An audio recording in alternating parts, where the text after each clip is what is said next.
একদিনেই ফসল থেকে তোলা হয়েছে মনকে মন মরিচ। ফসল থেকে তোলা এসব মরিচ তরতাজা হওয়ায় প্রতি মন মরিচ ৭ থেকে ৮,০০০ টাকায় বিক্রি করছেন রংপুরের কামরুল ইসলাম। মাত্র ১ লাখ টাকা খরচ করে এক মাসে বিক্রি করেছেন ২.৫ লাখ টাকার মরিচ। এমনকি খেতে থাকা বাকি মরিচ ১৫ থেকে ২০ লাখ টাকায় বিক্রি হবে বলে আশাবাদী এই কৃষক। এখন পর্যন্ত আমার ১ লক্ষ টাকার কাছাকাছি খরচ হয়েছে, যেহেতু ৩ মাসে। আর ৩ মাসের ভিতরে এখনো আমি এক মাসে হারভেস্ট করে পাইছি ২.৫ লক্ষ টাকা আপ। জানা যায়, শুরুতে আলু চাষ করে ৭ লাখ টাকার লোকসানে পড়েন রংপুরের পীরগাছার সৈয়দপুর এলাকার কামরুল ইসলাম।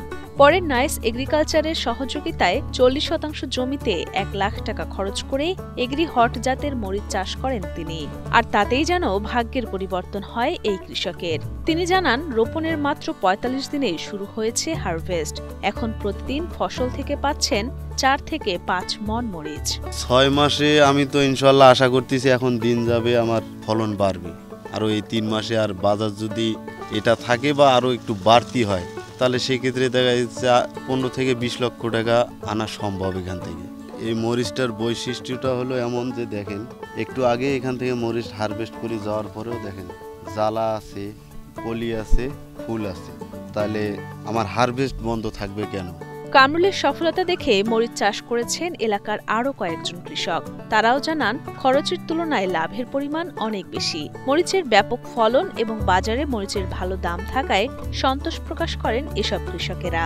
১৫ শতক মাটিতে আমিও মরিচ চাষ করছি। এতে দেখা যায় আমার খরচ ২০,০০০ টাকা। এখন পর্যন্ত হারভেস্ট করছি আমি ৬০ থেকে ৭০,০০০ টাকা। আমার ক্ষেত থেকে আশা করা যায় যে ৪-৫ লাখ টাকা আমি মরিচ বিক্রি করতে পারবো।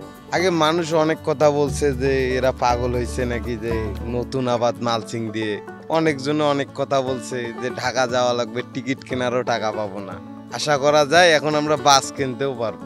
২০% মাটিতে মরিচ করছি, আপনার খরচ হচ্ছে আমার ৩০ থেকে ৩৫,০০০ টাকা। আমার গাছের বয়স ৩ মাস। এই পর্যন্ত এই সময়ের মধ্যে মরিচ যে বাজার আছে আমি ১ লক্ষ টাকা বিক্রি করছি আর কি। আমার স্বপ্ন, যদি এরকম বাজার যদি থাকে, যে মরিচ আছে, আমি আশা করি ৮ থেকে ১০ লাখ টাকা আমার আসবে, আমি আশা করি। মালচিং পদ্ধতিতে চাষ করা এসব ক্ষেতে প্রতিদিন ভিড় করছেন দূর দূরান্ত থেকে আসা উৎসাহী কৃষকরা।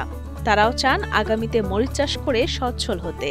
তো আসলে এমন মরিচের ক্ষেত আমি আমার জীবনে আমি কোথাও কোনোদিন দেখিনি। এত সুন্দর মরিচ, এত পরিমাণ মরিচ আমি নিজেও তুললাম। আসলে দেখে আমি নিজেই এর প্রতি ফ্যান হয়ে গেলাম। কৃষকদের নিয়মিত পরামর্শ দিয়ে পাশে আছে প্রগতি সিড ও নাইস এগ্রিকালচার। এগ্রিহট জাতের মরিচ চাষ করে দেশের অনেক কৃষকই লাভবান হতে পারবেন বলে জানান নাইস এগ্রিকালচারের পরিচালক আব্দুল রশিদ। বর্ষা মৌসুমে মরিচের দাম অনেক বেশি হয়ে যায়। শুরু থেকে শেষ পর্যন্ত যে কি দিতে হবে, নতুন চাষিরা তো সবকিছু বোঝে না। আমরা নিজেই এসে আমাদের লোক দ্বারা এই পরিচর্যাগুলো আমরা নিজে করাই।